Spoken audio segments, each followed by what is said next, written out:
Skin care routine plan பண்ணுறதுக்காக simple algorithm சொல்கிறேங்க. இதுதான் நம்ம ஸ்கின் கேரோட algorithm. First morning routine, first face wash, அதுக்கடுத்து ஸ்கின்ல போடுற ஃபஸ்ட்டு ப்ராடக்ட் தான் மாய்ஸ்சரைசர், அதுக்கடுத்து யூஸ் பண்ணுறது தான் சன்ஸ்க்ரீன். ஸோ ஃபஸ்ட்டு மாய்ஸ்சரைசர் பற்றி பார்ப்போம். மாய்ஸ்சரைசருங்கிறது ஒன்று சீரமாக இருக்கணும், இல்லை க்ரீமாக இருக்கணும். ஆயிலி ஸ்கின்னாக இருந்துச்சுன்னா சீரம் யூஸ் பண்ணிக்கோங்க, ட்ரை ஸ்கின்னாக இருந்துச்சுன்னா க்ரீம் யூஸ் பண்ணிக்கோங்க. Next sunscreen. இந்த சன்ஸ்க்ரீனை நீங்கள் ஆயில் ஸ்கின்னாக இருந்துச்சுன்னா ஜெல் பேஸ் யூஸ் பண்ணுங்கள், ட்ரை ஸ்கின்னாக இருந்துச்சுன்னா கொஞ்சம் க்ரீமி ஜெல், அப்படி இல்லைன்னா க்ரீமி டெக்ஸ்சர்ட் யூஸ் பண்ணிக்கலாம். பிக்மெண்டட் ஸ்கின்னாக இருந்துச்சுன்னா டிண்டட் சன்ஸ்க்ரீன் யூஸ் பண்ணிக்கலாம். முடிஞ்சுங்க உங்கள் மார்னிங் ரொட்டீன்.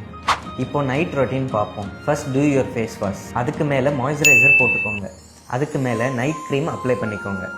இந்த நைட் க்ரீமை நம்ம 2 க்ரீமாக ஸ்ப்ளிட் பண்ணிக்கிறோம் for alternative days use. Night cream பார்த்தீங்கன்னா 20s இருக்கவங்க glycolic acid and vitamin C, இதை 2 க்ரீமாக எடுத்துக்கிட்டு ஆல்டர்னேட் டேஸ் போட்டுவாங்க. லேட் 20s to 30s இருக்கீங்கன்னா ரெட்டினால் ப்ளஸ் பெப்டைட் ஒரு க்ரீமாக வச்சுக்கோங்க. இன்னொன்று glycolic acid or vitamin C இல்லை பிரைட்னிங் க்ரீம் எடுத்துக்கலாம். ஸோ இதை 2ம் ஆல்டர்னேட் நைட்ஸ் போட்டுட்டு வாங்க. Take care.